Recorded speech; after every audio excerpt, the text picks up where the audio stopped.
咁事不宜遲，我哋首先有請註冊中醫師謝漢維醫師同我哋做佢嘅分享，有請謝醫師。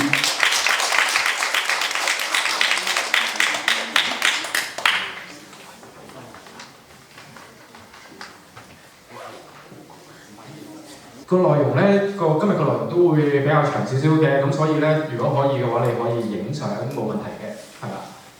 咁我哋需要知道我哋講食療嘅嘢個重點，我哋有4大目標嘅。第一個目標就係加速翻身體去康復啦，一啲復原啦，協助翻身體提升翻能量啊、精神狀態啦。另外第二要減少翻身體一啲症狀同副作用嘅。第三要協助翻身體個體重同埋肌肉嘅量。呢部分要留意個關於個蛋白質同卡路里啦。第四，關於佢身體嘅免疫力呢部分嘅，係啦。咁所以好多時成日話要食療啊食療，咁但係究竟要做啲咩咧？就最重點係呢4點嘅。好嗱，咁喺康復期間其實同治療期間佢嘅飲食原則係好唔同嘅。OK， 首先喺治療期間咧，好需要係佢要高蛋白、高熱量嘅狀況嚇，營養當然要啦嚇，高熱量同高蛋白喺治療期間係有需要嘅，但喺康復期間咧。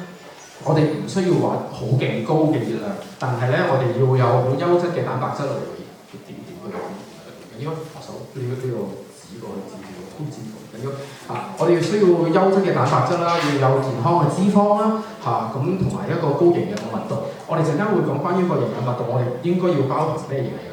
係啦，嗱，咁治療期間有提過會需要高蛋白啦，康復期間亦都需要優質嘅蛋白質。咁我哋咩叫優質嘅蛋白質先？包括一啲例如魚啦，包括例如一啲肉類啦、雞肉啊、蛋啊。如果係植物性嘅話，一啲堅果啊，呢啲都係一啲優質嘅蛋白質嚟嘅。係啦，咁如果假使間有啲患者佢胃口麻麻地喎，食唔到咁多嘢喎 ，OK， 蛋白粉係一個好好用嘅一樣物體。一個添加品係啦，咁佢可以加喺邊咧？舉個例，加喺豆漿啦，加喺粥嗰度啦，攪勻佢飲咗落去，佢增加翻佢蛋白質嘅吸收嘅，係啦。咁如果有啲患者，例如佢乳糖不耐症咧，就揀翻啲植物性嘅蛋白啦，係啦。咁就健康嘅脂肪可以協助翻身體減少發炎嘅情況嘅包括一啲魚類嘅成分啦，包括例如亞麻籽係其中一個好好用嘅一個材料，係啦。咁如果即係有啲人對於亞麻籽消化都唔係幾好，佢可以買一啲亞麻籽嘅膠囊、亞麻籽油嘅膠囊去協助翻身體嘅一啲嘅減少發炎嘅情況，係啦。咁如果假使間有啲朋友仔曾經嚟過上一次嘅講座嘅話，應該有見過呢2條嘅食療方嘅，係啦。上面嗰個咧關於係啦，上面嗰個咧就關於一啲嘅魚類嘅，其實2條方都係魚湯嚟嘅。上面嗰個複雜少少，下面嗰個簡單少少，係啦。咁方便即係有啲人可能口味唔同咁亦都方便佢嘅，係啦。咁頭先有提過關於佢要高營養密度喎，咁我哋需要知咁佢需要啲咩營養先？有幾樣嘢嘅。第一樣嘢要維他命 D 啦、維他命 C、維他命 B 雜同埋鐵，係啦。維他命 D 咧好多時我哋見到咧，如果假使間個患者咧佢其實係好多時維他命 D 都係唔夠嘅。就算一個佢經常出去曬太陽，即係舉個例，成日要出去行必嘅警察都好，佢都可以曬到黑曬都好，佢都可以維他命 D 都唔夠嘅。所以其實好多時啲患者咧，我哋會建議補充翻維他命 D 嘅成個需要，係啦。咁另外有部分患者咧，如果佢嘅血色素係正常水平嘅話，血色素係正常水平嘅話，係唔太建議佢去補充鐵質嘅。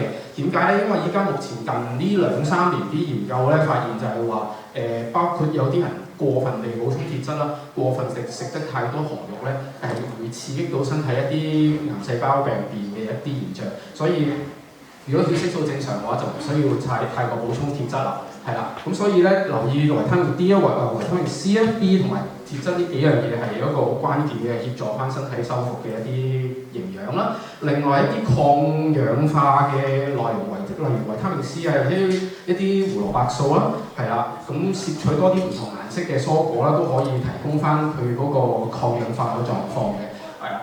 咁好多時你會見坊間好似話好多有好多產品話係佢抗氧化。嗱，你要留意呢樣嘢，我哋依家講緊高營養密度呢樣嘢嘅時候咧，佢涉及好多唔同嘅成分，包括頭先嗰堆啦，包括依家講緊呢堆啦。如果淨係佢淨係講話佢抗氧化，淨係講緊一樣嘢啫，佢唔完整嘅呢件事。所以如果假使間你淨係見到佢抗氧化嘅話，佢唔係完完全全可以做到好多嘅抗癌嘅工作，佢要做多些少唔同營養類型嘅物質，先至可以做到抗癌嘅工作嘅。係啦，一啲纖維高嘅食物都係有需要嘅。好啦，咁我哋下一頁啦。關於一啲喺治療期間同埋喺康復期間，其實咧喺個飲食上面係有唔同嘅。如果我哋喺治療期間咧，頭先我講過治療期間嘅時候，好多時我哋要高營養密度同埋高熱量嘅 ，OK？ 高營養密度同高熱量嘅。咁我哋有啲咩高熱量同高營養密度？例如堅果啦，例如一啲豆類啦 ，OK？ 最關鍵係呢啲豆類啦。例如一啲我哋用啲油啦，係啦，呢啲都會係一啲所謂嘅高營養密度，亦都同一時間高熱量嘅。咁好啦，咁如果假使間我哋喺康復期間嘅時候，咁點算咧？我哋其實咧好需要嘅，佢都係要有營養，但係我哋要低熱量些少嘅。有啲咩低熱量些少？例如我哋用肉嘅時候，我哋會用瘦肉啦，例如用一啲去皮嘅雞肉啦。我哋用豆類嘅，我哋可能會用豆腐啊，用豆漿去代替啦，係啦。意思你好似講得有啲複雜喎，有冇例子先？有。咁我哋咧係啦。咁呢個喺治療期間嘅時候咧，高熱量我哋會用啲咩大家都係用南瓜湯 ，OK， 都係用南瓜湯嚇。大家個材料都係一樣 ，OK， 都係南瓜跟住蔬菜底 ，OK， 冇問題。好啦，你見到豆 ，OK， 豆 ，OK， 係啦，跟住咧堅果、油，係啦，呢個食療組合嘅話，會係一個所謂高熱量、高營養密度嘅一個食療組合，係啦。然後咧，如果一個低熱量喺康復期間嗰個時候會點用咧？係啦，同樣都係南瓜都係蔬菜，好啦。然後跟住之後肉類用一啲低熱量嘅雞肉啦，雞胸肉呢啲油啊，係咪？係啦，咁跟住之後用蛋啦，油都係用好少嘅啫，用豆漿去替代豆咯。呢啲就係所謂嘅低熱量嘅一啲嘅食療嘅湯方。所以好多時就喺呢啲細節上面呢啲細節上面好關鍵，去影響究竟你用緊啲咩嘅，你究竟係如何地協助翻身體去改善嘅 ，OK？ 好，咁頭先講完一部分啦，咁我哋開始講關於一啲我哋點樣用食療嘅方法去控制翻個病徵啊，控制減少翻一啲副作用啦。咁通常我哋如果喺治療期間啦、治療後啦、一啲康復期啦，好常見嘅一啲病徵啊、一啲副作用，包括呢啲嘅食慾不振啦、便秘肚瀉啦、口乾啊，或者係口腔潰瘍啊、味覺嘅問題啦、反胃嘔啊呢啲現象啦，係啦。咁我哋逐樣去了解啦。咁如果假使間食慾不振、食嘢冇胃口喎，其實有好幾個原因嘅，包括佢本身係真係攰嘅 ，OK， 包括佢會係同腫瘤有關嘅，例如佢腫瘤會逼住腸胃道啦，包括一啲消化道嘅腫瘤，例如一啲嘅食道嘅腫瘤啦，一啲胃嘅腫瘤或者腸嘅腫瘤都會有呢啲現象啦，係啦。咁有啲患者可能喺末期嘅時候，亦都會影響咗佢咁嘅情況啦，係啦。咁喺呢啲情況之下，我哋除咗整色整水令到佢好味啲之外咧，咁另外一樣嘢咧就要唔係等到佢肚餓先食嘅 ，OK， 千祈唔係等到佢肚餓先食，你等到佢肚餓先食嘅話遲㗎啦，係啦，你 set 鬧鐘俾佢2個鐘到，少食多餐冇問題嘅，係啦。咁另外一樣嘢就係即係你辛辛苦苦煮完俾佢，煲完個靚湯俾佢，跟住佢冇胃口就冇胃口，你好難講。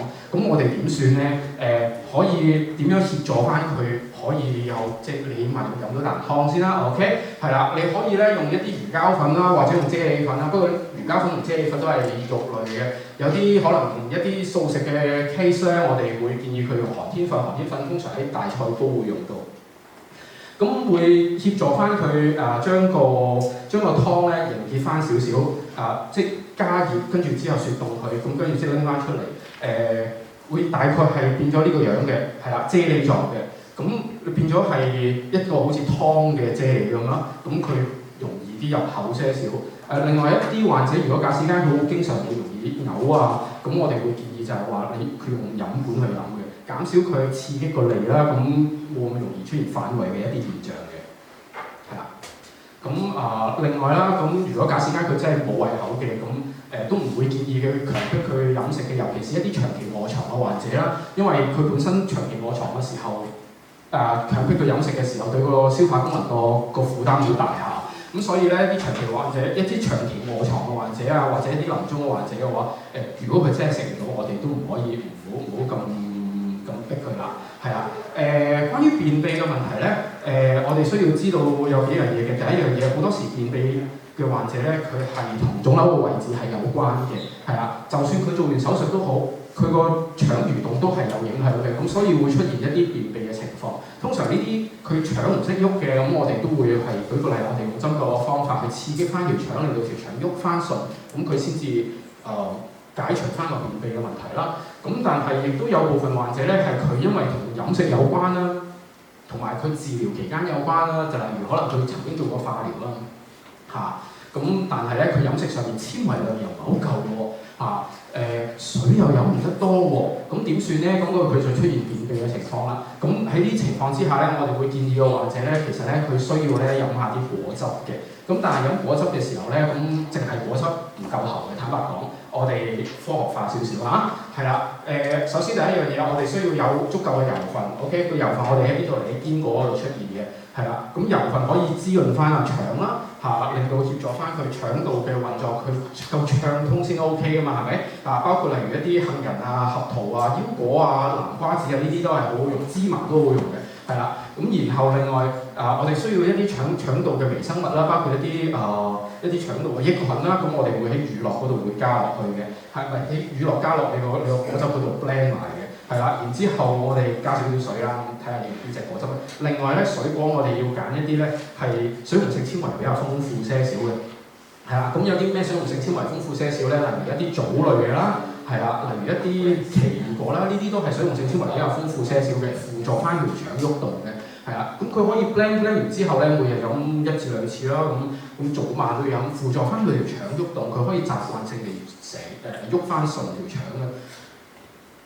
然後啦，下一頁係啦，下一頁係啦，係啦，咁有啲人咧，佢喺呢件事呢個喺個治療期間，喺佢個康復期間咧。佢低血鉀、低血鎂呢啲係好常見嘅現象啦。佢去抽血嘅時候就會見到㗎啦。西醫嗰邊會同佢講：鉀好低喎，咁跟住之後可能要俾鉀片佢食，或者可能西醫嗰邊叫佢你翻去自己食翻好啲啦。咁但係佢又唔同你講點食翻好啲。OK 我哋如果假使間要補充翻身體足夠嘅鉀嘅話，呢堆水果都係一啲好好用嘅食材嚟嘅。咁即係換句話講，頭先我咪講關於個水果汁嘅，咁你咪你用呢堆水果作為一個代替品咯 ，OK？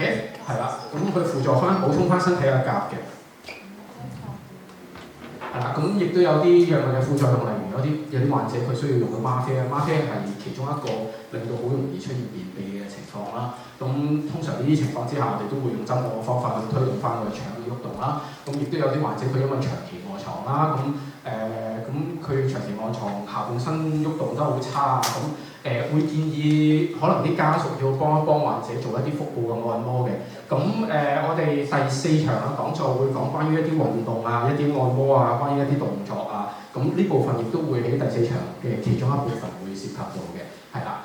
咁然後關於肚瀉嘅問題啦，肚瀉如果假使間不論究竟佢同係消化道手術啦，抑或唔係消化道手術都好啦，好多時會出現一啲肚瀉嘅情況，尤其是如果一日排便多過4次，或者佢唔成形多過4次嘅話咧，我哋需要做啲咩咧？第一樣嘢要補充足夠嘅水分同電解質，第二樣嘢有啲咩電解質要補充啊？都係鉀質鉀質即係頭先咪第2個表有好多水果嗰啲嘢，係啦，有第二有一頁好多水果個頁咧，呢啲就係攞嚟補充鉀質嘅 ，OK， 係啦。咁所以咧，如果假使間佢出現肚瀉都好咧，咁都係要補充翻頭先嗰堆鉀質嘅 ，OK， 係啦。咁有啲咩常見嘅鉀質比較高鉀嘅食物啊？例如蕉啦，例如薯仔啦，呢啲都係佢嘅鉀質比較高嘅，係啦。咁有冇啲咩食藥可以用到咧？例如生靈白術散啦、藿香正氣水啦，呢啲都係可以協助翻肚瀉嘅情況受控制嘅，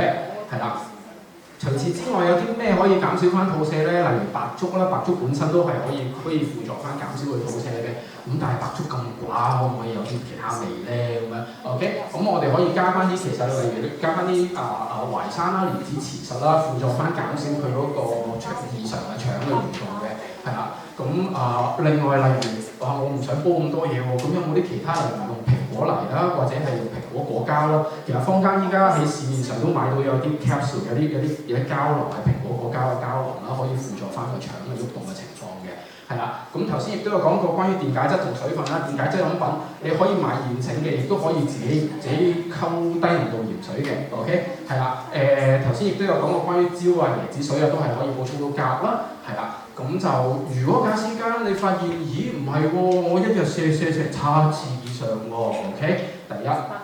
第二，甚至我好似燒燒地咁嘅，痛得好緊要 ，OK， 好似作感冒咁樣，呢類情況嘅話，應該要睇醫生嘅 ，OK， 先唔理你究竟睇中醫定睇西醫都好，呢類情況係需要睇醫生嘅。點解咧？因為呢類情況咧有幾樣嘢要懷疑嘅，係啦，首先要懷疑同食物飲食上面係有問題有關 ，OK， 你瀉緊嗰陣時，你唔會諗咁多嘢，你淨係知自己瀉緊嘅啫。咁但係即係如果假設間你尤其是你發現你瀉得嚟仲會想嘔嘅狀況啦，有肚痛嘅情況啦，好似作感冒嘅情況啦，發燒嘅情況啦，呢啲都係要懷疑究竟係咪食錯嘢影響嘅。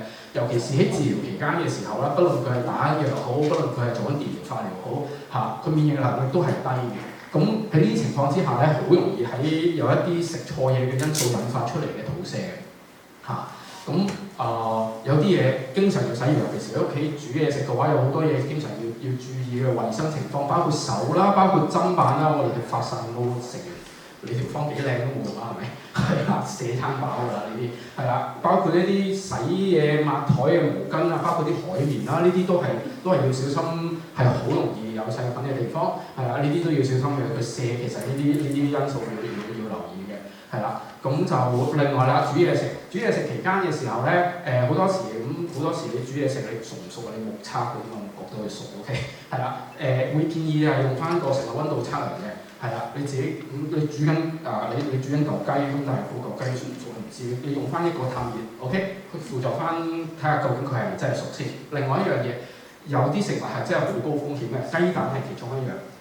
雞蛋超級高風險，如果你需要即係個 case 用雞蛋嘅話，建議係要煮到硬身嘅，即係 boiled egg 係熟嘅雞蛋先用嘅，一啲生雞蛋啊嗰啲唔建議用嘅，係啦，尤其是喺治療期間，係啦。咁然之後有啲患者好中意留到啲餸第日食啦，好唔好？2日內 ，OK， 唔好擺咁耐，2日好啦。咁有啲患者咧就會問啦，如果我治療期間或者康復期間啦，咁我出街食得唔得先？其實係得嘅，冇問題嘅。咁當然要揀啦，係咪？咁點揀咧？咁有啲我哋需要即係現煮嘅會建議嘅，熱嘅食物絕對會建議嘅。咁有啲咩唔建議咧？第一，生雞蛋含有生雞蛋嘅嘢係唔太建議，例如一啲沙律、凱撒沙律啊、蛋黃醬啊嗰啲唔建議嘅。OK， 呢個其一。第二樣嘢要小心一啲食物咧，唔係即刻叫即刻煮嘅，佢煮咗好耐擺喺度等你嗌，咁佢先畢落去嘅啫。例如一啲雙餸飯啦，你睇下手套都唔帶就咁懟上去俾你食啦，係啊。咁又或者可能有啲咁你去食個魚蛋河熱辣 OK 啊，咁但係咧佢兜辣油咧就唔知擺多幾個世紀嘅，咁所以咧呢啲都要小心嘅，啲菌就喺呢度 OK， 你喺你嗰碗麵就冇啦，冇菌嘅，但係呢度有菌，係啦，或者可能如果嗌外賣得唔得咧？尤其是你要留意清楚，未必係外賣會健康啲嘅，有陣時可能人哋啲外賣擺咗好耐佢先送到過嚟嘅，咁呢啲都係容易引發到出現一啲食源性嘅問題啦，無啦啦會肚瀉啦，呢啲都係一啲因素嚟嘅，係啦。咁好啦，下一個問題啦，口乾嘅問題。好多時我哋問到啲患者佢會唔會好容易口乾咧？佢未必會知道佢自己係容易口乾嘅。咁但係咧，我哋好多時尤其是可以望翻個口腔啊，或者了解翻患者個狀況咧，有幾樣嘢，包括佢成日都覺得下巴聲好似沙沙地啦，喉嚨又好似棘棘地啦，係啦。另外我哋可以望翻佢嘅口腔黏膜咧，佢好黏身嘅。係啦，佢咁黏親嘅時候咧，你揭開佢口唇咧，你見到佢會黏到好似反光咁樣嘅，係啦，嗰啲唔係口水嚟嘅，佢自己嗰啲乾咗嘅黏膜嚟嘅，係啦，咁或者可能佢食嘢嘅時候咧，呢啲乾身嘅食嘢食都好辛苦，佢要俾啲食物佢灌水入去 ，OK 扒啖飯都要灌水入去嘅，呢類情況都係代表佢口乾得好緊要。口乾嘅問題咧，好需要注意口腔衞生嘅，必須要注意口腔衞生添，係啦，暫時避免喺呢啲情況之下避免使用酒精類嘅漱口水嘅。咁唔用酒精類漱口水可以用啲咩咧？舉個例如，咁你可以揀啲唔係酒精類，你先得啦，唔講咩牌子嘅。係啦，某些牌子係都唔係酒精類嘅 ，OK， 係啦，或者可能你自己自製嘅，喂，嗨，好似冇聲。咦？有聲啦。好，佢可以自製一啲漱口水啦，包括咧佢用梳打粉，真係冇聲。唔該晒。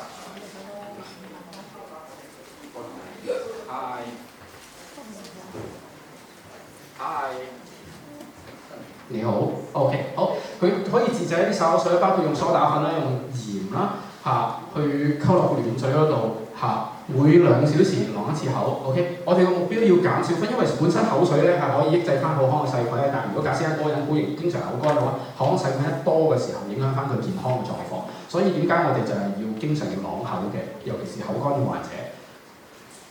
咁嗰個患者我哋有建議佢飲多些少水啦。咁咩叫潤翻夠先？咁我哋要首先知道佢究竟幾多體重，即係例如佢70公斤嘅，咪就係我呢70公斤啦。咁跟住之後要飲幾多咧？乘翻呢個數2100，係啦，2100其實就係平均大概7至8杯啦，係啦，睇下你杯有幾大，250咪差唔多7至8杯啦。另外一樣嘢，我哋可以刺激翻口水分泌，包括有啲咩？咁我哋要首先要知道佢本身係一個氣虛嘅體質啦，抑或一個陰虛嘅體質先。如果個患者咧，你見佢哇，佢身體好虛弱喎，講嘢都好似唔係好夠氣咁，時不時仲會自己飆下汗。通常呢類咧都係氣虛嘅，咁呢類患者我哋會建議用桂圓啊，即係龍眼肉啦，或者用枸杞子啦，呢啲材料去協助翻佢。如果假設間嗰個患者佢好經常口乾啊，乾到會喉嚨痛啊，排便又比較乾身啲啊，咁會建議用菊花嘅，係啦。咁所以會睇翻佢究竟係邊類體質啦。咁另外仲有啲生津嘅清熱嘅湯水啦，包括例如一啲沙參玉竹啦，包括例如竹蔗茅根啦，竹蔗茅根咧呢個要留意翻，究竟你係用緊邊種蔗啦，係啦，有一種蔗係所謂嘅青皮蔗啦，呢類青皮蔗咧相對地比較甘潤些少嘅，呢類係所謂嘅黑皮蔗啊，黑皮蔗咧係會溫性些少嘅，補些少嘅，所以如果頭先你咪話佢有啲患者好容易喉嚨痛嘅，嗰啲唔太建議用黑皮嘅，會建議用翻青皮嘅，係啦。咁飲多些少水啦，咁但係叫飲水，實際上唔一定淨係水嘅，係液體都可以嘅，例如湯啦，例如一啲飲品啦，咁我哋發現原來有啲患者咧佢濕重喎，佢睇出偏濕重嘅時候咧嗌飲水，好寡嘅，唔中意飲，咁點算？佢會中意飲茶嘅 ，OK 可以，係啦，有啲患者咧佢可能營養不良嘅，咁會建議可能會飲翻一啲營養補充飲品啊，或者係啦呢類，可能西醫嗰邊都會建議佢就係話可能每日有1樽營養奶啊，咁呢類情況嘅，係啦。咁口腔潰瘍嘅患者，咧，你可能會見到佢，你挖開個口，見到一開始好似有啲飛滋喎，大痛 ，OK， 跟住之後由佢啦，通常啲人都係咁嘅，由佢完之後咧就生熱大到成餅嘢嘅，係啦，咁佢口痛嘅時候，咁點算咧？咁你嗌佢食翻多啲嘢咧，佢通常都唔肯食㗎啦，咁你煲個靚湯佢都唔肯飲㗎啦，咁佢通常呢類患者咧，有啲人可能就咁去食下稀粥啊，兩啖就算啦，唔建議係咁樣。點解咧？如果假使間佢淨係食碳水化合物呢類嘅話咧，唔夠蛋白質嘅話，佢係好難埋口嘅。OK，咁佢呢啲潰瘍咧會一路擴大嘅。咁所以咧，就算佢食粥都好，佢淨係我淨係想食粥嗰度，你點都加嚿豆腐落去啊。OK， 加嚿豆腐落去協助佢增加翻佢蛋白嘅成分，協助佢啲傷口埋口，呢啲好有用嘅。係啦，咁口腔潰瘍嘅患者嘅情況之下，我哋喺食物嘅選擇，我哋有幾個原則嘅腍啦、濕啦、潤啦、滑啦同埋爽嘅原則，係啦，好直接啦，係咪？係啦，另外一樣嘢就會建議佢飲多些少水啦。咁佢話飲水好痛喎，咁點算？用飲管啦，唔好攞過一口直接飲咗落去 ，OK？ 唔好刺激到口腔，係啦。咁頭先亦都有講過關於啲粥啊，呢啲都係可以協助翻減少翻啲傷口啦，協助啲傷口埋口啦，呢啲都係有用嘅。味覺嘅改變咧，尤其是有部分患者，佢可能例如啦，同佢本身嘅腫瘤係有關係嘅。例如一啲肺癌嘅患者咧，佢對酸味嘅敏感度會好高下。例如一啲喉嚨生 cancer 嘅患者咧，對於有啲味道，例如啲酸啊、甜嘅味道咧，個味覺個敏感度都會好高嘅。有部分都唔係有部分，有好多患者佢做完化療同電療之後咧，佢味覺係改變咗嘅，甚至係去到佢治療後康復期過咗超過1年都好，佢個味覺都仍然係有問題嘅，係啦。咁所以呢啲情況之下嘅話咧，我哋要留意幾樣嘢咧。第一樣嘢都係嗰句，要留意翻口腔要保持翻濕潤啦，用翻漱口水去輔助翻個口腔個狀況啦。另外一樣嘢就係、如果呢類患者我哋例如俾一啲味道比較重嘅中藥啊嘅時候咧，可能我哋會建議佢用翻飲管啦，減少佢喺口腔嗰度刺激個味覺啦。另外仲有一啲情況咧，就係、尤其是有一啲做完化療嘅患者咧，佢嗰個化療嘅藥咧含有一啲金屬嘅成分，咁跟住之後咧就刺激到佢成個口腔咧都好容易有金屬嘅味道啦。咁喺呢啲情況之下，咁點算咧？佢食任何紅肉嘅肉類嘅時候咧，都會係好難受嘅。OK， 係啦。咁如果咁佢又要補充翻鐵質，又要食翻多些少肉，但係咁又好難受，咁點算咧？咁我哋可以建議就係話喺佢啲紅肉嗰度咧加多些少檸檬汁，去中和咗嗰個肉味，係啦，減少翻佢嗰個肉嘅鐵味嘅味覺，係啦。咁好啦，關於一啲好容易出現氣體啊、肚脹嘅情況，咁尤其是一啲消化道做過手術嘅啦，包括一啲胃 cancer 或者一啲腸 cancer 呢啲情況啦，係啦，我哋會建議佢少食多餐嘅一日3餐佢未必 handle 到嘅，但係可以分開一日5、6餐啦，放慢飲食，咬多啲真係要咬多啲嘅，尤其是因為做完腸或者胃嘅一啲手術啊，或者一啲治療之後嘅話，佢消化能力係會弱咗嘅我哋要借助口腔去輔助翻佢嗰個消化嘅過程嘅，所以要咬多些少。同埋有一啲好容易會產生氣體嘅食物啊，例如洋葱啊，例如一啲番薯啊，例如啲椰菜啊，呢啲都要小心嘅，係啦。如果好容易食完嘢好容易飽，通常呢類 cancer 嘅患者，我哋係要懷疑究竟佢濕氣係咪好重嘅呢類患者。如果濕氣好重嘅患者嘅話咧，我哋包括例如可能會用到一啲銀耳啊、木耳啊去輔助翻佢減少身體嘅濕氣啦，亦都可以用一啲例如一啲白果啊呢類協助翻佢脾胃嘅運作啦，去減少翻佢身體嘅濕氣，令到佢運作翻正常啲嘅，係啦。反胃嘅問題係啦，好多時反胃嘅時候，朝早起身都已經反緊胃嘅時候咁好多時咧，咁我哋會建議佢瞓覺床頭擺定包餅喺度 ，OK？ 唔一定係 cancer 嘅患者嘅，有啲可能佢懷孕啊、早孕反應嘅時候啊，佢會嘔啊，咁床頭都建議佢擺定包餅嘅。點解咧？因為一趌起身，跟住之後啲胃酸向下嘅時候咧，就刺激到個胃，佢嘔嘅反應係好辛苦嘅。咁所以朝早起身擺定個餅乾喺床頭，咬2啖先，唔好趌起身先，咬完2啖吞咗先，跟住先至趌起身，可以減少翻佢出現一啲起身出現嘔吐嘅情況。咁另外啦，咁如果我哋可唔可以有啲方法減少出現嘔嘅情況啊？包括一啲薑啦、薑片啦，佢都已經嘔緊啦，你叫佢吞嘢嘥氣啦。咁所以咧，通常薑片咧，我哋擺喺口含嘅。咁你可以俾新鮮嘅薑片俾佢含啦。哇，好辣喎！咁可唔可以有啲冇咁辣嘅方法啊？可以糖漬過去啊，冇問題㗎。咁糖漬完之後，咁如果我唔想搞咁多嘢咧，你買啲現成嘅有啲薑片。製過嘅薑片得唔得？嗰啲都得嘅，冇問題嘅，係啦。咁如果個患者佢飲到下水嘅，咁我哋可以俾陳皮水，佢都可以減少一啲反胃啊、嘔吐嘅反應嘅，係啦。咁攰呢 part 咧，就我哋留待俾程醫師講，因為佢陣間嘅內容會涉及到呢一部分嘅，係啦。同埋大家中意可以影埋嘅。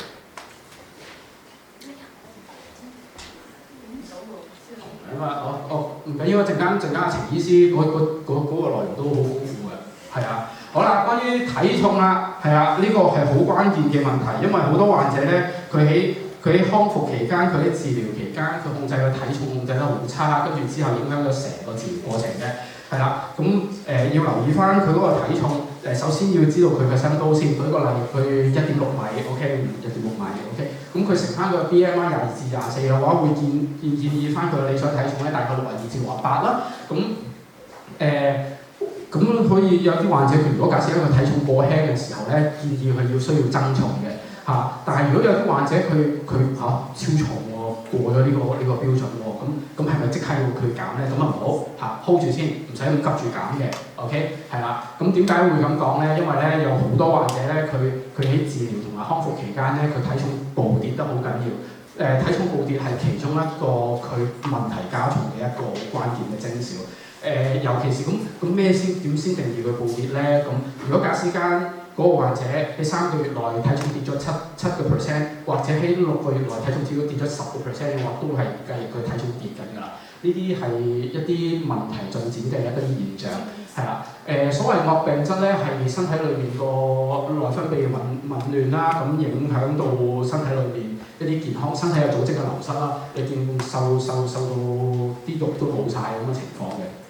呢啲喺早期已經應該要發現佢係有問題㗎啦，係啦嚇。咁我哋要點樣先至可以避免呢件事情發生咧？咁我哋需要咧要攝取翻足夠嘅熱量啦，係啦。咁根據翻佢本身嘅體重，例如我體重啦，我70公斤啦，咁跟住每日大概食25至30，每公斤食25至30公斤嘅卡路里啦，係啦。呢餐好呢日嘅飲食係非常之好唔健康㗎 ，OK 呢個例子嚟嘅就唔係叫大家咁食啊 ，OK 係啦。咁你可以計翻你究竟食緊幾多卡路里啦，你杯嘢飲都要計嘅 ，OK 係啦。咁你加翻埋晒，咁你就知你食咗幾多卡路里啦。依家坊間上面咧有好多 app 咧會照計算翻你究竟每日個熱量攝取量嘅。如果假使間你熱量攝取唔夠，我舉個例如我早餐冇胃口，我淨係食咗一半 ，OK？ 你認真地計翻，你淨係食咗一半嘅。頭先嗰早餐600幾卡路里，你淨係食咗300幾 ，OK？ 係啊，咁你計翻你究竟食個熱量夠唔夠？咁你可以預測到你未來跟住嚟個體重究竟升定跌咗，抑或可以 hold 翻住，係啦。咁唔係等到3個月先發現，我體重跌緊喎，咁唔掂嘅，係啊。咁另外一樣嘢，你可能會買唔同嘅嘢食啊。舉個例，例如你可能買豆漿飲啊 whatever， 咁你會見到依家香港所有飲食嘅材料都係有晒呢啲營養標籤㗎啦。冇嘅話，其實犯法嘅。咁佢會寫明有幾多能量㗎啦，呢度計埋俾你㗎啦。咁當然你中意自己計，可以自己計，有公式可以計。咁但係佢都計咗俾你㗎，咁你自己直接用啦，係啊。另外一樣嘢，除咗要涉及足夠嘅熱量之外咧，仲有蛋白質要足夠啦。咁點解咧？咁因為咧避免翻身體肌肉流失嘛。點計蛋白質啊？咁我哋用手掌去計 ，OK 嚇。咁大家都成年人啦，成年人嘅手掌都有翻咁上下大啦 ，OK。咁我哋將個手掌咧分開5區，1、2、3、4、5 ，OK。咁分開5區咁攞嚟做咩咧？咁就係睇下你嗰餐飯究竟有幾多肉類啦，咁就砌翻落去睇下佔咗幾多區啦。OK， 好啦，我食咗個早餐，個早餐咧沙丁講麵，咁跟住之後咧，我哋好得閒咁樣，我黐食牛肉咧就砌翻大概咁大。原來咁大嘅，大概3份到啦，唔使咁執着㗎啦，大概得㗎啦。好啦，咁然之後咧，舉個例，晚餐呢個咖喱飯有牛肉喎 ，OK， 咁我砌，都砌到大概4格到啦，咁大概4格到咁樣，咁你乘翻大概1格其實大概代表7 gram 嘅蛋白質，大概得㗎啦，係啦，咁呢個人 OK 呢個人咧都 OK 嚇，佢杯檸茶冇蛋白質成分係唔好咁執着啦，係啦，咁呢3餐加埋大概佢77 gram 蛋白質到啦，咁啊呢個純嘅例子咧都唔係建議咁食嘅 ，OK 係啦。咁呢個所以點解就係話你要大概計翻你究竟用咗啲咩食材，呢個係好重要嘅，係啦。有啲 case 佢可能係啊，我日常食得好健康，但係佢忽略咗蛋白質呢部分，跟住你見佢肌肉流失得好快，跟住之後會出現一啲例如肌肉萎縮嘅現象，所以呢部分係有需要留意嘅。咁除咗頭先啲例子，除咗肉類之外，仲有啲咩高蛋白質嘅食物啊？例如豆類啦，豆類係一啲好常用嘅一啲魚肉啦呢度都有個表，會包括一啲其實上網都會見到好多唔同嘅表，包括有啲咩蛋白質嘅含量啊，邊啲豐富啊，係啦。咁有冇啲例子啊？例如一啲奶製品啦，例如一啲豆類啊、魚啊、蛋啊，點解佢都係冇聲嘅？有聲啊，好。咁例如一啲堅果類別啦，都會係一啲會建議用到嘅，係啦。咁你話好多時用到啲肉類喎，咁啲素食者咁點咧？素食者我哋會建議話，例如用翻啲堅果啊、種子啊，去谷翻個卡路里嘅量嘅，係啦。咁有啲患者佢會發現我真係冇乜胃口咧，我食個飯食2啖就停咗手，咁我倒不如飲粥水啦，唔好字。OK， 如果由飯一下個跳去食粥水嘅話咧，佢嘅營養價值係突然間跌咗好多嘅。OK， 我哋逐步減落去。舉個例，例如飯，我哋減啲嘅時候會係例如可能我哋用軟嘅飯啦，即係煮嘅時候可能會用多些少水煮嘅軟嘅飯啦，佢都係冇胃口啊，咁先至再加多些少變粥啦，跟住之後先至變粥水嘅，因為你 step down 落去，你唔好一次過減晒佢。另外一樣嘢，如果假使間你將佢好啦，你由飯開始逐步變咗粥，咁點算咧？我都要計佢有足夠嘅營養啊嘛。咁我可以喺佢嘅粥嗰度加咩啊？例如加啲蛋啦，例如加啲豆啦，例如加啲腐竹啦，甚至加翻啲蛋白粉落去啦，去增加翻佢嗰個食嘅時候佢裏面嘅營養嘅成分或者可能喺佢啲湯啊裏面，例如可能加翻啲豆腐呢啲都係一啲方法嚟嘅。喺佢啲飲品裏面，佢加翻啲蜜糖。OK 好味些少添，係啦好啦，最後一 part 啦，關於免疫嗰 part 係啦。好多時咧，患者咧係需要提升翻佢免疫力嘅。點解咁講咧？因為咧，如果假使間佢出現咗問題，其實喺一開始嘅時候，身體嘅免疫系統已經識別唔到佢嗰啲癌細胞。OK， 身體本身嘅癌細胞係身體自己嘅細胞嚟嘅。但係佢變咗一個壞嘅細胞嘅時候，本身身體免疫系統應該要做低佢嘅，然而身體嘅免疫系統實在大渣啦，冇做低到佢先至可以變咗一堆癌細胞出嚟嘅啫。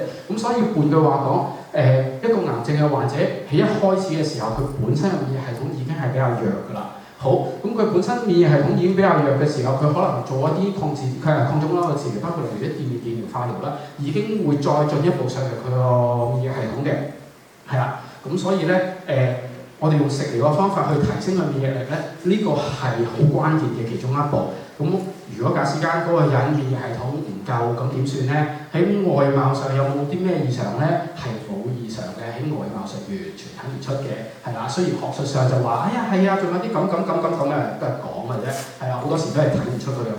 咁如果假使間我哋提升免疫力，個最關鍵嘅目標係咩咧？最關鍵係減少佢復發同轉移嘅。係啦，喺第一場嘅時候，我唔知嗰位仲有冇喺度聽緊啦。係啊，第一場嘅時候有啲患者都有問過，就係話有冇啲拋水食療方法去減少翻佢復發轉移咧？呢部分係好重要嘅，係啦咁包括一啲我哋會用到一啲菇類啦，菇係一啲好關鍵嘅去提升翻身體免疫系統，減少翻佢出現復發轉移嘅一啲情況嘅，係啦。咁另外仲有啲例如呢個叫天仙翼呢個，係啦，呢個天仙翼咧好有趣嘅，喺國貨公司有得賣嘅，不過好貴5位數，唔知點解賣唔貴，係啦。咁你睇完呢堆嘢之後，你翻去自己煲啦 ，OK， 係啦，都唔使5位數係咪？係啦，咁菇對於預防癌細胞嘅轉移咧係好有用嘅，咁所以咧好多時我哋都會建議患者一啲長期可以用多些少菇類嘅食品啦，咁呢啲都係一啲嘅好好用嘅食材嚟嘅，係啦。咁咧今日我嗰部分咧就完結啦，唔該晒。好，多謝晒各位。